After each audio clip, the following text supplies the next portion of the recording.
Il y a quelques années au Mexique, un homme nommé El Padrino régnait par la terreur. De son vrai nom, Adolfo Constanzo, narcotrafiquant et sorcier. Il pratiquait une version déformée du Palo Mayombe, une religion afro-cubaine, centrée sur le culte des esprits et l'usage de chaudrons rituels, appelé aussi Nganga, un chaudron sacré rempli d'os, de sang, d'organes et de cerveau humain. Les narcotrafiquants craignaient énormément Constanzo. Ils le vénéraient comme un homme capable de contrôler la vie et la mort. Grâce à ses sacrifices humains, Constanzo promettait à ses narcotrafiquants une protection contre la police, une invincibilité face aux balles et du succès dans leur trafic de drogue. Mais en 1989, tout bascule.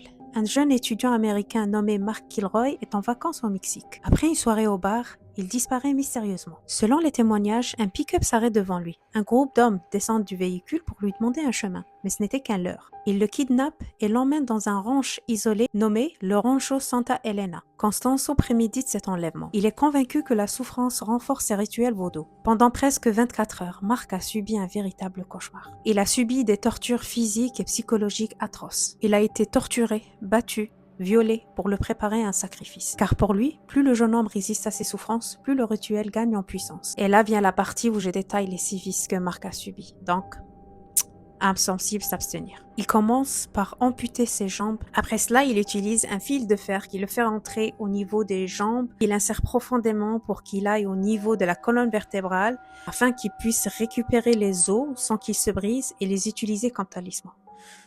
Après cela, Constanzo demande à un de ses disciples de terminer le rituel. Un des hommes prend une machette et commence à frapper Mark au niveau de la nuque à plusieurs reprises. Pendant ce temps-là, Mark est en train de hurler de douleur. Avant d'être décapité, ils prennent une scie, ils ouvrent le crâne à vif pour extraire le cerveau et le mettre dans le chaudron Nganga. Quand finalement la police remonte la piste du jeune étudiant, il est déjà trop tard. Quand ils arrivent dans ce ranch, ils découvrent plus de 27 corps mutilés utilisés pour ces rites sanglants. Plusieurs trafiquants sont arrêtés. Constanzo, quant à lui, pour éviter la prison, il ordonne à un de ses camarades narcotrafiquants de le tuer. Plus lâche que ça, tu meurs. Et ses derniers mots sont « Je ne meurs pas, je monte ». Franchement, je ne sais pas où il pensait monter, mais ce n'était sûrement pas au paradis. Aujourd'hui, le chaudron de Constanzo, le Nganga, j'ai du mal avec ce mot, qui a servi pour ce genre de rituel, est exposé au musée del Policía à Mexico. Et pour finir cette histoire horrible, très franchement, je ne sais pas ce qui se passe après la vie. Je ne sais pas s'il y a un autre monde.